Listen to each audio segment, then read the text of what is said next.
오늘 말씀의 제목은 개개인을 향한 하나님의 계획, 개개인을 향한 하나님의 계획이라는 제목으로 말씀을 전하도록 하겠습니다. 2013년도 내 가정을 작은 교회로라는 표로 우리 가정이 정말 주님 앞에 든든히 세워지기를 원하는 그런 마음으로 말씀을 전했습니다. 3개월 동안 그 말씀드렸던 내용이 인터넷 홈페이지에 이제 다 올라와 있습니다. 확인해 보시고 참고하시면 되고요. 그리고 오늘 주보에는 그 전거했던 말씀의 제목들을 이렇게 쭉 적고 간단하게 내용을 정리를 했습니다.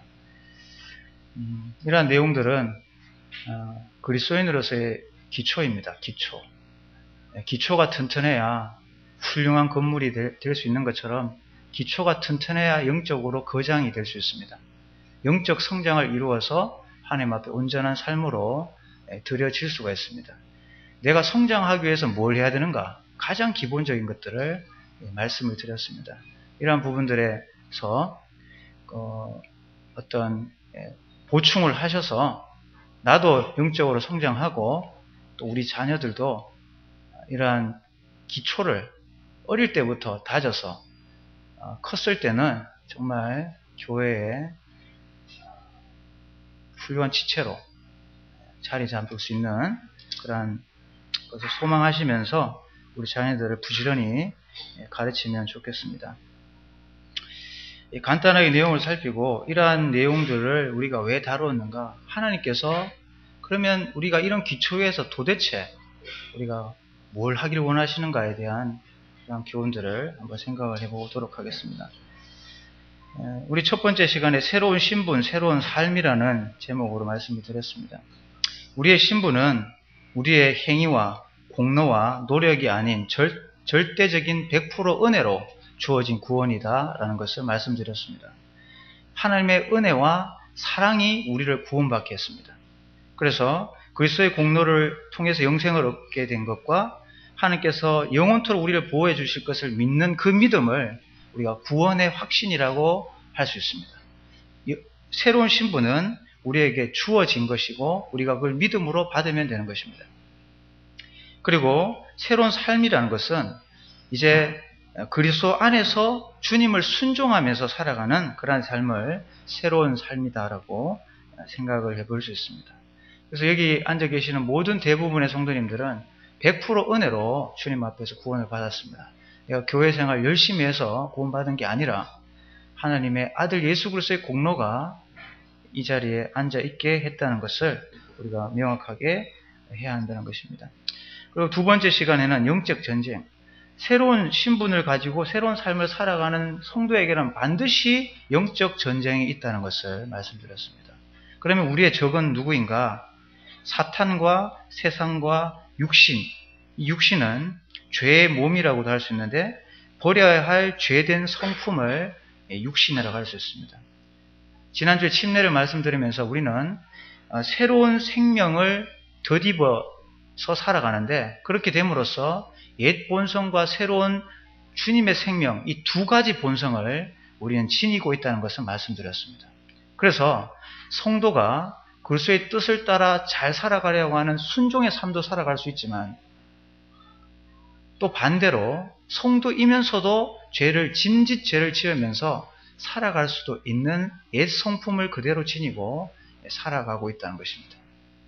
그래서 우리는 영적 전쟁을 할 때 이 부서지지 않은 자아와도 싸우면서 나아가는 영적 전쟁임을 꼭 기억해야 합니다. 우리의 영적 전쟁의 무기는 공격 무기는 말씀이라고 말씀드렸고요. 그리고 방어 무기는 어린 양의 보혈이라고 했습니다. 네가 그러면 그렇지 하고 하는 이 사탄의 송사를 받을 때 나는 그리스도의 피로 영원토록 속죄함을 받고 구속함을 받았다고 우리가 방어할 수 있는 것입니다. 그렇게 하면 마귀가 우리에게 더 이상 송사를 할 수 없다는 것을 말씀드렸습니다. 우리의 방어 무기는 그리스도의 보혈입니다. 마귀를 공격할 때는 말씀을 사용해야 합니다. 그래야 영적 전쟁에서 이길 수 있다는 것입니다. 이러한 새로운 신분을 가지고 영적 전쟁을 하면서 살아가는 그리스도의 삶의 목표는 무엇인가? 그것은 그리스도께로 자기 중심적인 자아를 버리고 이제 그리스도께를 주인으로 모신 합당한 삶으로 열매 맺는 삶이라고 할 수 있습니다. 그래서 한마디로 말하면 그리스도를 닮아가는 것입니다. 그리스도를 닮아가는 것. 그리스도의 말과 그리스도의 행동이 내게 나타나는 것이 그리스도의 삶의 목표라고 말씀을 드렸습니다. 그래서 옛날 습성 방식을 버리고 새 사람을 입고 덧입고 살아가는 삶, 이것이 삶의 방식이고 그렇게 살아가야 된다고 말씀을 드렸습니다. 이러한 삶의 목표를 이루는 그런 원천 힘은 어디서 오는가? 성령님이 그 힘을 주신다라는 것입니다. 성령의 파워로 그걸 이루어가는 것입니다. 성령 침례와 성령 충만을 구분해서 말씀드렸습니다. 그리스도를 믿는 믿음을 가졌을 때 성령 침례, 인치심과 기름 부음과 보증과 내주하심이 즉각적으로 단번에 이루어진다고 말씀드렸습니다. 그러나 성령 충만은 지속적인 행위, 계속 그리스도인들이 살면서 행해야 될 지속적인 행위라고 말씀을 드렸습니다. 성령 충만함. 성령 충만함을 받기 위해서는 우리의 삶을 부단히 그리스도와 일치시키려고 하는데 내 영혼을, 내 삶을 내어드리는데 우리는 충실해야만 성령 충만한 삶을 살아갈 수 있습니다. 그래서 갈라디아서 5장에 보면 성령을 따라 행하라 라고 하는 말씀이 있습니다. 성령을 따라 성령이 나의 삶을 주장하게 하라 이런 뜻입니다. 또 옛날 성경 개혁 그 한글판에 보면은 발 맞추어 가는 것, 쫓아가는 삶, 쫓아 행하라 이렇게 되어 있습니다. 그리스도와 발 맞추어 가는 삶.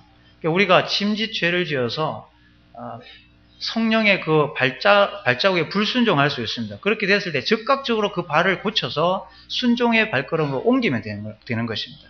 그렇게 내 자신을 즉각적으로 내어드릴 때 성령은 드디어 나의 삶을 통해 역시 일하시고 또 능력 있게 우리의 삶을 이끌어갈 수가 있다는 것입니다. 그래서 나침판이 북쪽을 계속 끊임없이 향하는 것처럼 우리가 성령에 발맞추어 나가려고 하는 부단한 우리의 드림이 우리 속에서 있어야 하는 것입니다. 지금 잘못할 수 있습니다. 그러나 그 순간 내가 성령을 의지해서 살아야지 하는 마음으로 그분을 의탁하는 삶을 살 때 즉각적인 성령의 인도하심과 함께하심을 누릴 수 있다는 것입니다. 성령을 따라 행하게 될 때 우리는 능력 있는 삶을 살아갈 수가 있다는 것을 말씀을 드렸습니다. 그리고 우리의 삶 속에 양식이 되는 것이 성경인데 성경을 보면은 이 성경이 금과 같고 꿀과 같고 영적인 양식인 젖과 같고 또 우리의 삶의 길을 인도하는 등과 같고 마귀를 쳐 부수는 검과 같고 또 주님이 우리를 향한 사랑의 편지라는 것을 말씀이라고 했습니다. 이 말씀을 우리가 어떻게 대해야 되는가? 듣고 읽고 성경 공부하고 암송하고 묵상하는 것, 이 5가지를 부지런히 해야 된다는 것을 말씀드렸습니다. 그 중에 묵상은 매일 삶에서 어떻게 적용할 것인지를 이해할 때까지 말씀을 깊이 생각하는 과정을 묵상이라고 할 수 있습니다. 그러면 뭡니까?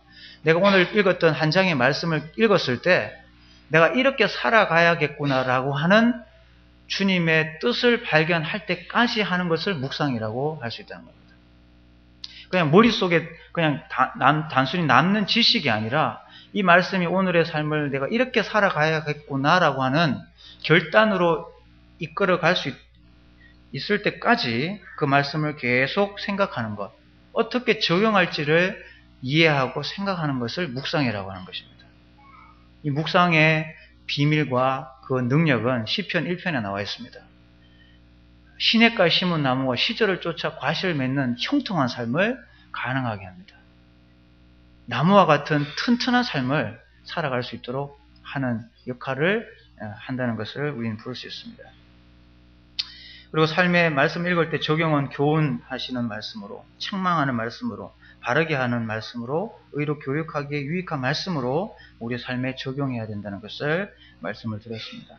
그리고 주님께서 가르쳐 주신 기도를 우리가 살폈습니다. 기도는 호흡인데 기도에 태만하게 될 때 우리는 영적 성장에 장애를 입게 되고 전도의 길이 막히게 되고요. 영적 성장을 방해하게 되고 죄 가운데 여전히 거하게 합니다. 기도 생활은 그만큼 중요합니다. 내 삶이 왜 성장이 없는가? 기도 태만이다라는 것을 말씀을 드렸습니다. 그럼 어떻게 기도해야 되는가? 주님께서 이렇게 기도하라고 가르쳐 주셨습니다. 5가지 내용을 주님의 기도에 우리는 확인해 볼 수 있었습니다. 경배하는 내용, 그리고 우리가 어떻게 일해야 될 것인가, 사역, 하늘의 뜻이 땅에서도 이루어지게 해달라고 하는 기도를 했습니다. 그리고 우리의 필요, 지금 당장 내게 떡이 필요하다고 하는 일용할 양식을 구하는 기도 필요한 거 하고, 그 다음에 남들과의 잘못을, 그리고 하나님과의 잘못을 용서해달라고 하는 자백의 내용이 기도에 포함되어야 된다고 말씀드렸습니다. 그리고 앞으로 우리의 삶을 철저하게 보호해 주실 것에 대한 의탁, 그런 기도의 내용을 담아야 된다고 말씀드렸습니다. 이 순서와 이 내용의 그 비중은 성령께서 그 기도할 때 이끌어 가십니다. 딱 정해져 있는 틀이 없습니다. 우리가 이러한 내용을 담아야 된다는 걸 기본적으로 하시고 기도에 임하게 되면 그런 기도에 대한 주님의 지혜를 하면서 경험할 수가 있습니다. 기도하는 사람이 기도를 알게 됩니다. 그리고 기도할 때 제일 처음에 염려하지 말고 믿음의 기도를 하라고 말씀하셨습니다. 염려하지 말고 감사함으로 너희 구할 것을 하나님께 아뢰라고 했습니다. 기도의 원리입니다. 염려는 붙들어 매고 감사해야 될 것을 아랜 후에 우리의 제목들을 내어놓아야 하는 것입니다. 그러면 기도의 응답은 무엇입니까? 평강입니다. 그리스도의 평강이 우리의 마음과 생각을 지킵니다. 그래서 기도할 때 아주 복잡한 마음이 기도 끝나면서 정리가 된다. 기도의 응답이고 제대로 된 기도입니다. 두렵고 근심과 걱정에 쌓여서 기도를 시작했지만 기도를 하고 일어날 때 말할 수 없는 평강이 임했다. 제대로 한 기도입니다. 시편을 살펴보면 다윗이 엄청난 여러 상황 속에서 기도하면서 마지막 찬양과 감사로 끝난 것은 우연이 아닙니다. 기도는 그런 것입니다. 그리고 우리는 자족하는 삶을 배워야 된다고 말씀드렸습니다. 기쁨과 확신에 찬 생활을 위해서 배워야 할 가장 중요한 진리는 자족입니다. 자족. 우리의 삶에 있는 그대로를 만족하는 것입니다. 만족. 우리의 최상의 복지를 바라시는 하나님의 선하심, 그것을 계획하시는 하나님의 지혜, 그리고 그것을 성취하시는 하나님의 능력이 있는데 우리가 무엇이 부족하단 말인가? 우리의 삶 속에 하나님의 선하신 계획이 있습니다. 그리고 그것을 하나님의 지혜로 실행하십니다. 그리고 그것을 그 능력으로 이루어가고 계십니다. 그래서 우리는 자족할 수가 있습니다. 그래서 사도 바울은 우리가 어디에 처해 있든지 나는 자족하기를 배웠다고 고백했습니다. 우리의 삶도 우리가 어떤 형편에 있든지 주님 만족합니다라고 할 때 우리는 제대로 된 신앙을 살아가고 있다고 할 수 있습니다. 이 자족하는 삶을 빼앗아가는 것이 뭡니까? 잘못된 감정이라고 했습니다. 원망, 두려움, 걱정, 죄책감, 남들에 대한 섭섭함, 이런 것들이 자족하는 마음을 빼앗아갑니다. 이런 것들을 버리고 지금 내 상황은 최선이다. 최선을 다해서 주님은 일하고 있는 최선이라는 것을 우리는 믿고 그걸 받아들일 필요가 있다는 것입니다. 그렇게 할 때 정말 풍성한 삶을 우리는 살아낼 수가 있습니다. 그리고 우리는 이 몸된 교회에 모일 때 가장 중요한 걸 위해서 모였다고 말씀드렸습니다. 그것은 주의 만찬입니다. 예배하는 삶. 내가 여기 왜 왔는가? 모든 일을 제쳐두고 주님 앞에 예배하기 위해서 나왔다는 것을 분명하게 우리는 알아야 합니다. 그래서 우리는 예배를 준비해야 하고, 그리고 이 예배를 드리기 위해서 모든 것을 다 제쳐두고 우리에게 그리스도께 집중해서 우리에게 우러나오고 있는 마음을, 애정의 마음을 주님 앞에 있는 그대로 쏟고 표현하는 이 예배를 위해서 모여 있다는 사실을 우리는 말씀을 드렸습니다. 우리는 사교의 현장으로 모인 게 아니라 주님을 일대로 만나기 위해서 이 자리에 왔다는 사실을 우리는 꼭 기억해야 된다는 것을 말씀을 드렸습니다. 그리고 우리의 삶은 계산되는 삶입니다. 청지기로서의 계산되어질 삶이기 때문에 우리는 반드시 회개를 하게 되었습니다. 우리의 삶을 한번 주님 앞에서 계산하게 되었습니다. 그 계산은 우리의 삶의 신실함과 정직함과 어떻게 생산력 있게 삶을 살았고 얼마나 충성되게 살았는가에 대한 시험입니다. 이 네 가지 기준을 가지고 주님 우리의 삶을 달아보시고 상 주시겠다고 약속하셨습니다. 청지기, 생명과 재물이 맡겨졌다는 의미입니다. 주인이 맡겨준 것을 우리가 얼마나 잘 관리해서 되돌려 드리고 남겼는가, 이것을 묻겠다는 것입니다. 그러면 우리의 삶이 조금 더 하나님 앞에서 마무리를 잘 지었기 위해서 우리는 이 오늘이라는 시간을 근신하며 깨어 아끼고 살아갈 수가 있습니다. 그리고 우리의 삶은 주님을 정언하는 정인의 삶, 구원의 간증을 어떻게 하는지를 지난번에 말씀을 드렸습니다.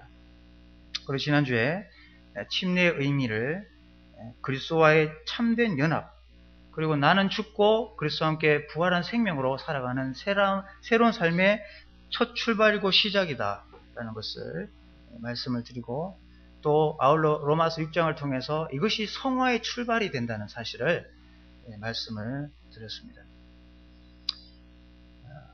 제가 기도하면서 이것이 그리스도인으로서 생각하고 염두에 두고 이 땅의 삶을 살아가야 될 기초라고 분별이 되어졌고, 이러한 것을 성도님 앞에서 나누었습니다. 우리 자녀들이 이러한 개념을 확실히 알고 모임을 참석할 수 있다면 좋겠다는 마음이 기도의 마음이 있습니다. 이러한 것을 우리가 바탕으로 해서 에베소서 4장 우리가 읽었는데, 주님께서 우리 각 개개인을 향한 하나님의 계획이 있는데, 그건 뭐냐면 한마디로 말하면 몸된 교회의 지체로 불렀다는 사실입니다. 몸된 교회의 지체. 우리가 침례를 받고 이제 성도의 이제 공동체 안에 들어오게 되는데, 이제는 한 떡에 참여할 수 있습니다. 또 한 잔에 참여하면서 이제 그냥 이게 오는 게 아니라 침례를 받는 순간 이제 우리는 공동체의 한 몸의 지체로서 함께 하는 것입니다. 그래서 침례받은 성도가 아프면 내가 아파야 되고, 즐거우면 내가 즐거운 그런 삶을 이제 시작하게 된다는 것입니다. 그래서 우리의 삶 속에 정말 이러한 기초 위에서 영적인 성장을 왜 이루어야 되느냐 하면, 왜 성장을 해야 하느냐 하면, 성장을 잘 해야 몸된 지체로서 역할을 잘 할 수 있기 때문에 그렇습니다. 성장을 잘 해야만 몸된 지체로서 각 마디의 힘줄과 또 뼈마디의 역할을 해서 몸을 세우는 역할을 잘 감당할 수 있기 때문에 성장해야 되는 것입니다. 우리가 이런 기초 없이 횟수만 보내고 그냥 영적인 균형이 균열된 채 성장하지 못하고 이 몸된 교회에 있게 되면 몸된 교회의 하나됨을 해치게 됩니다. 잘 성장된 성도가 지체로 있는 것은 그 교회의 영적 성장과 직결될 뿐 아니라 몸의 그 건강한 몸을 보여주는 척도가 됩니다. 그 교회가 건강하다, 그 몸된 교회가 건강하다는 것은 그 지체의 건강함이고, 그 지체의 성숙도가 그 건강함을 보여주는 것입니다. 그래서 사도 바울은 이 하나되게 하신 것을 힘써 지키라, 몸된 교회에 하나되게 하신 것을 힘써 지키면서 살아가는 이 지역교회 안에서의 몸된 지체로서의 역할을 지금 계속 강조를 하고 있습니다. 우리의 부르심의 소망이 뭔가? 그것은 하나됨이고 몸된 교회의 지체로서의 하나됨인 것을 사도 바울은 강조하고 있습니다.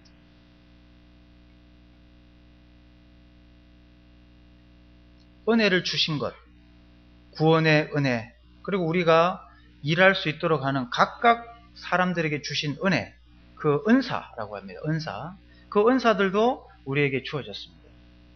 내가 이런 은사가 있고 저런 은사가 없다, 이런 개념이 더 중요한 게 아니라 누구에게나 주어진 한 가지 이상의 은사를 이 몸된 교회에서 얼마나 잘 활용하느냐를 주님은 더 관심 있게 보시는 겁니다. 저 성도의 은사가 더 탁월한 것에 초점 맞춘 게 아니고, 이미 가지고 있는 것들을 어떻게 몸된 교회를 세우기 위해서 잘 활용하고 있는지를 주님은 눈여겨보시는 것입니다. 그래서 11절에 보시면은 그가 어떤 사람은 사도로, 어떤 사람은 선지자로, 어떤 사람은 복음 전하는 자로, 어떤 사람은 목사와 교사로 삼으셨으니 그 이유는 이는 성도를 온전하게 하여 봉사의 일을 하게 하며 그리스도의 몸을 세우려 하십니다. 그게 목적입니다. 은사의 목적은 딴 데 있는 게 아니고 몸이 더 건강하게 바르게 세워질 수 있도록 하기 위해서 은사를 주신 것입니다. 그래서 이러한 성도들이 한 사람이 몸된 교회 예배당의 일을 다 하는 게 아니라 구원받고 들어와서 몸된 교회를 부르심을 입은 성도면 이 몸된 교회에 대한 책임감을 가지고 지체의식을 가지고 서로 돌아보고 사랑으로 격려하고 또 그 사랑을 실천하는 일에 계속해서 집중을 해야 한다는 사실을 사도 바울은 강조해주고 있습니다. 이걸 잘 하려면 성장해야 합니다.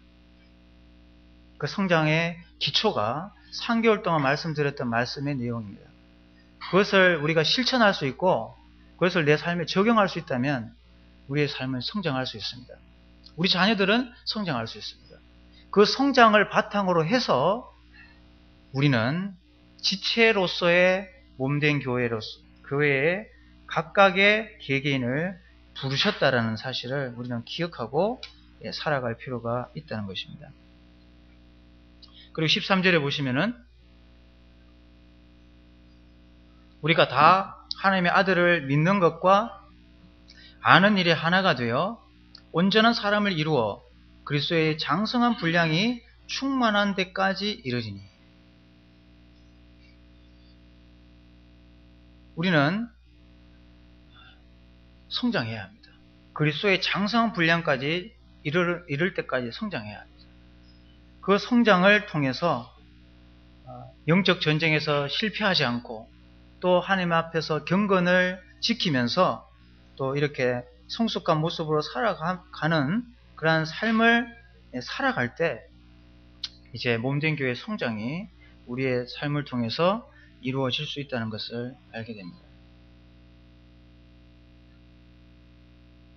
14절과 15절을 보시면 왜 성장해야 되는가? 그 이유는 우리가 이제부터 어린아이가 되지 아니하여 사람의 속임수와 간사한 유혹에 빠져 온갖 교훈의 풍조에 밀려 유동하지 않게 하려 함이라.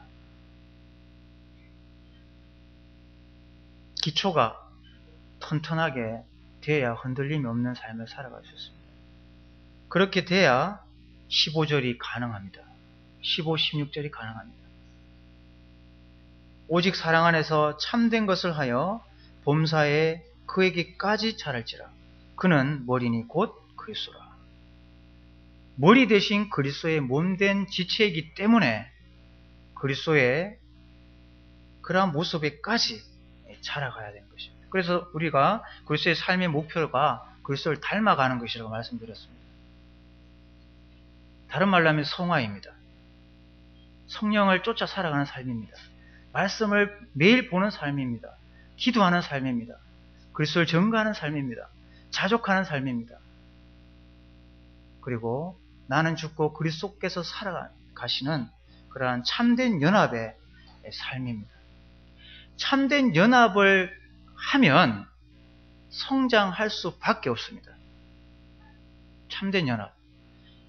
그러니까 우리가 이러한 모든 행위, 기초의 행위는 참된 연합을 위한 어떤 삶인데 이 삶이 바로 성장으로 이어지도록 한다는 것입니다. 지체이기 때문에 머리가 시키는 대로 해야 하는 것입니다. 머리가 시키는 대로 하지 않는 지체, 그걸 장애인이라고 합니다. 장애인. 머리 따로 몸 따로. 주님께서는 우리를 부르실 때 정말 엄청난 계획을 하셨습니다. 이 거룩하신 주님께서 이 죄악 많은 인생을 지체로 삼고 이 땅에 몸된 교회를 이루기를 작정하셨습니다. 이 교회는 하늘에 있는 모든 충만한 것을 다 담은 이 땅의 천상의 교회라고 말씀하셨습니다. 하늘에 있는 모든 신령한 것들이 어디에 있는가? 교회에 있다고 했습니다. 교회. 비밀 중에 비밀입니다. 우리가 교회 생활의 비밀, 몸된 교회의 지체의 생활의 비밀을 알게 된다면 우리는 천국을 이 땅의 삶을 살면서 누립니다. 가정이 천국이 되고요. 우리 몸된 교회가 천국이 됩니다. 시기와 다툼과 분쟁이 있는 곳이 아니라 서로를 돌아보고 사랑하는 정말 천국이 이 교회가 된다는 것입니다. 그러면 뒤집어서 이야기해서 왜 안 됐냐? 그 이유가 뭡니까? 저는 그 이유를 말씀해서 우리가 잘하지 못했기 때문이라고 해답을 얻었습니다. 우리 자녀들이 정말 올바르게 자라지 못한다면 올바른 몸된 교회를 형성할 수 없다는 이야기가 되고, 그러면 그것은 어떤 동아리의 단체에 불과하게 됩니다. 머리 대신 주님의 지시를 받지 않고 세상의 가치관을 따라서 세상의 세계관을 가지고 몸된 교회를 치료해 간다면 그건 몸된 교회가 아니라 세상의 사교 단체와 친목 도모 이상을 기대할 수가 없습니다. 성장이 몸된 교회의 건강한 오직 사랑 안에서 참된 것을 하여 범사에 그에게까지 자라는 것입니다. 그분이 생각하는 대로, 그분이 행동하는 대로 내 삶을 드리고 살아가는 삶을 살아가야 되는 것입니다. 그러면 우리 각 지체를 통해 누가 보이게 될까요? 그리스도께서 보이게 됩니다. 그래서 그리스도인이라고 불리는 것입니다. 그리스도를 닮았구나라고 사람들이 그렇게 부르는 것입니다. 16절에 보면 그에게 온몸이 각 마디를 통하여 도움을 받음으로 연결되고 결합되어 각 지체의 분량대로 역사하여 그 몸을 자라게 하며 사랑 안에서 스스로 세웠느니라. 이 16절의 이 비밀, 우리는 다 연결되어 있다는 것입니다. 그래서 다 연결되어 있기 때문에 우리는 함께 있는 가운데서 서로에게 도움을 주고받으며 살아야 합니다. 사랑해야 되고요. 또 사랑을 받아야 되고 섬겨야 되고 섬김을 받아야 합니다. 그러한 관계 속에서 몸이 세워져 가고 사랑 안에서 튼튼해져 가는 것입니다. 우리 자녀들이 이 몸된 교회의 비밀만 깨달아도 정말 모임을 사랑하게 되어 있습니다. 모임을 사랑합니다. 몸된 교회의 지체의 원리를 깨닫는다면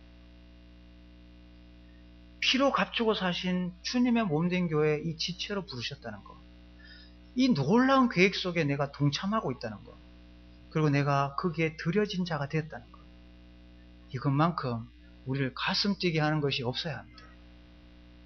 정말 존귀한 자로 나를 불러주셨구나 라고 하는 그 마음으로 이 자리에 앉아 있는 것입니다. 그래서 성숙하면요, 돌아보게 되겠습니다. 서로 돌아보고요, 서로 사랑하고 서로 격려하고 서로 세워주고 힘써 하나 되게 하신 것을 힘써 지키려고 노력합니다. 왜? 몸된 교회의 비밀을 알기 때문에. 조금 균열이 있는 성도를 찾아가서 불만이 있고 또 여러 가지 섭섭함이 있는 성도를 찾아가서 계속 다듬어주는 이유가 뭡니까? 몸된 교회가 하나임을 계속 강조해주는 그것을 계속 이야기해서 그걸 세우기 위해서 그렇게 하는 것입니다.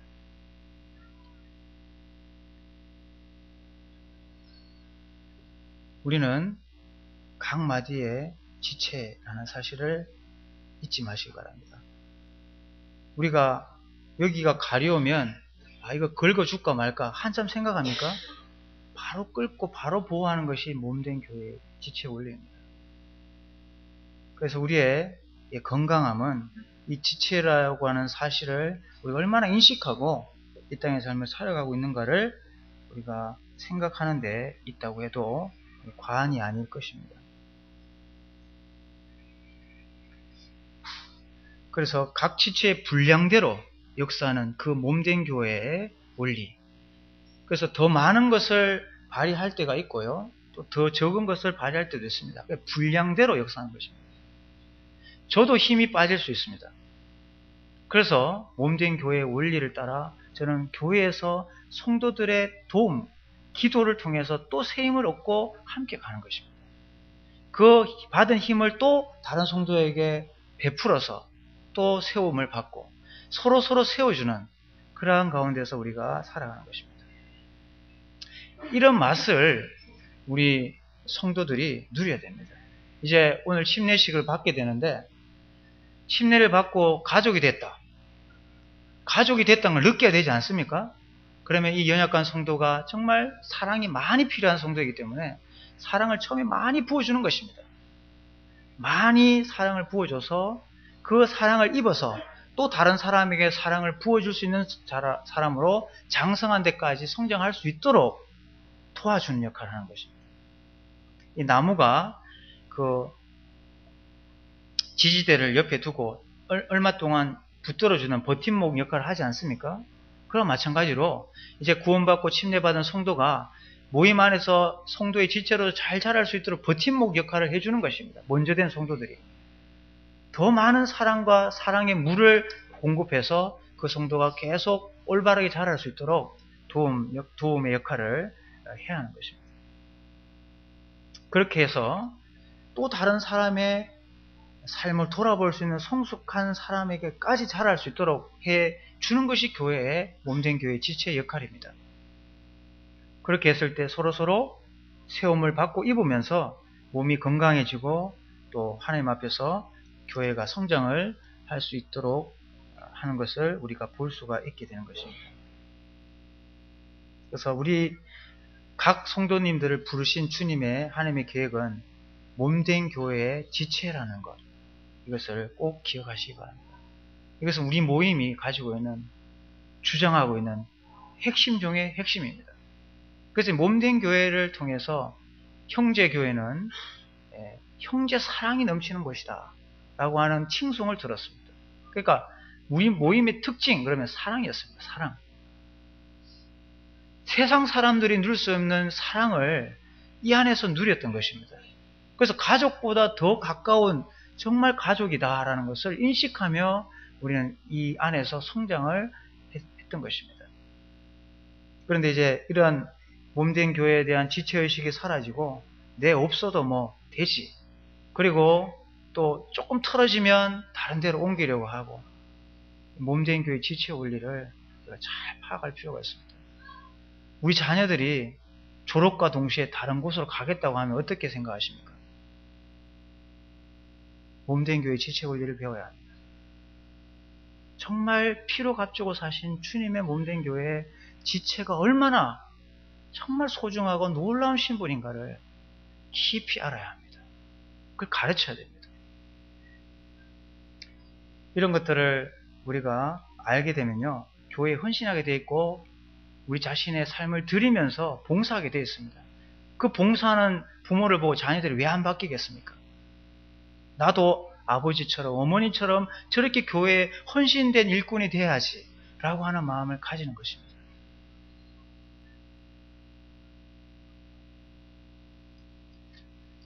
많은 부작용은 성장의 부작용이었습니다. 성장의 부작용.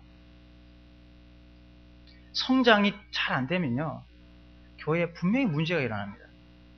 균열이 생기고 갈라지고 나뉘게 되고 사탄이 턴타게 되고 하나 되게 한 걸 깨지게 만듭니다.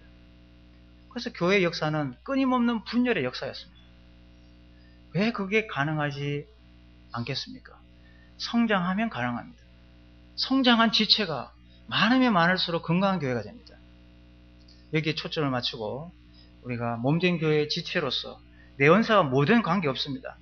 내가 가지고 있는 것으로 주님 앞에 헌신되게 살아가면 우리 몸된 교회는 건강해져 갑니다. 그런 건강함을 위해서 우리가 다 같이 앞으로 노력하면서 서로를 위해서 그러면 어떻게 해야 될까지에 대해서 말씀에 주는 교훈들을 하나하나 살펴보면서 우리가 서로 어떻게 해야 될까? 서로 어떻게 해야 될까를 살펴보면서 우리가 그것을 실천하고 또 살아가는 앞으로가 되었으면 좋겠습니다. 빌립보서 1장 말씀을 보겠습니다. 빌립보서 1장.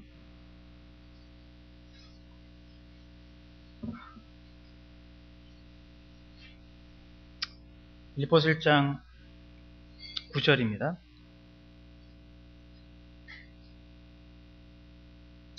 내가 기도하노라 너희 사랑을 지식과 모든 총명으로 점점 더 풍성하게 하사 너희로 지극히 선한 것을 분별하여 하며 또 진실하여 허물 없이 그리스도의 날까지 이루고 예수 그리스도로 말미암아 의의 열매가 가득하여 하나님의 영광과 찬송이 되기를 원하노라.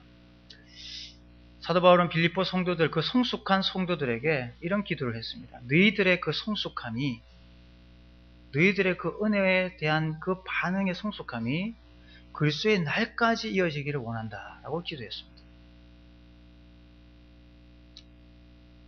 고린도 교회에는 사랑이 부족했습니다. 그래서 문제가 생겼습니다. 그래서 서신서를 잘 보면요, 항상 사도 바울은 사랑을 강조하고 있습니다. 그 위에 사랑을 더하라, 그 위에 사랑을 더하라 라고 강조하고 있습니다. 지체된 그 몸된 교회의 지체로서 나타나는 가장 확실한 의의 열매가 있다면 그것은 성도 사랑입니다. 성도 사랑. 성도를 사랑하게 되어 있습니다. 그러한 것이 그리스도의 날까지 가득하여서 하나님의 영광과 찬송이 되기를 원한다. 우리가 사랑을 베풀고 몸된 교회에서 서로 세워주며 살아가는 삶을 잘 살면요, 그 삶 자체가 하나님께 영광이 됩니다. 그 삶 자체가 하나님의 찬송이 됩니다. 몸된 교회의 생활의 원리, 이 원리를 따라 잘 살기만 해도 주님은 하늘에서 정말 말할 수 없는 기쁨으로 우리를 흐뭇해 하시고 또 기뻐하시는 것입니다. 정말 이 사도 바울의 기도가 우리 모든 성도님들의 기도이기를 원하고요. 앞으로 우리 대명동 교회가 이 몸된 교회의 원리에 따라서 정말 굳건하게 이 다음 세대까지 믿음이 전수되어서 정말 끝까지 쓰임받는 몸된 교회로 자리 잡기를 소원해 보게 됩니다. 그것을 이루기 위해서 우리는 우리 자녀들을 향한 분명한 이 기초 위의 성장을 우리는 가장 우선의 삶의 목표로 정하고 그걸 실천할 때가 되었습니다. 앞으로 대명동의 10년은 여기에 달려 있습니다. 성장한 지체, 이 지체를 많이 양성하는 것입니다. 몸은 건강해지고 교회는 성장하게 되어 있습니다. 함께 기도하겠습니다. 아버지 하나님, 창세 전부터 우리를 택정하시고 우리를 거룩한 부르심으로 부르신 이유가 예수 그리스도의 피값으로 사신 몸된 교회의 지체로 삼기 위해서 우리를 불러주셨다는 것을 말씀을 통해 살폈습니다. 주님, 우리가 주님의 몸의 지체이라는 사실을 잊어버리지 않도록 도와주시고, 그러한 몸된 교회의 지체의 원리를 따라서 우리가 세상 사람들이 누리지 못하는 사랑과 그리스도의 은혜 위에서 우리가 서로 사랑하고 또 서로를 섬기며 서로 격려하며 위로하며 또 세워주며 또 용서하며 살아갈 수 있는 그러한 그리스도의 장성한 분량에까지 이룰 수 있도록 우리를 도우시길 원합니다. 주님, 우리의 미숙함이 교회의 분란과 또 어려움이었다는 사실을 고백드립니다. 이제 성숙한 성도로서 잘 자라 그리스도의 몸된 올바른 지체로서 서로를 섬기고 또 사랑하는 그러한 그 원리를 우리가 대명동교회가 이루어서 초대교회의 그러한 모습이 회복이 되고 형제를 사랑하는 가운데 영혼들이 그 사랑에 녹아들고 또 구원받으며 돌아오는 놀라운 역사들이 일어날 수 있도록 주님 도와주시길 원합니다. 우리의 힘으로 할 수 없기에 주님 앞에 기도를 드리오니 주의 성령께서 우리를 주장하셔서 우리의 삶을 드릴 때 주님께서 우리를 사용해 주셔서 우리 가정이 그렇게 변화되고, 그래서 건강한 가정이 건강한 몸된 교회 지체로서 되어짐으로 이 교회가 든든히 세워져가는 그러한 은혜가 계속해서 일어날 수 있도록 도와주시기를 기도를 드리며 존귀하신 예수 그리스도 이름으로 감사하며 기도를 드립니다. 아멘.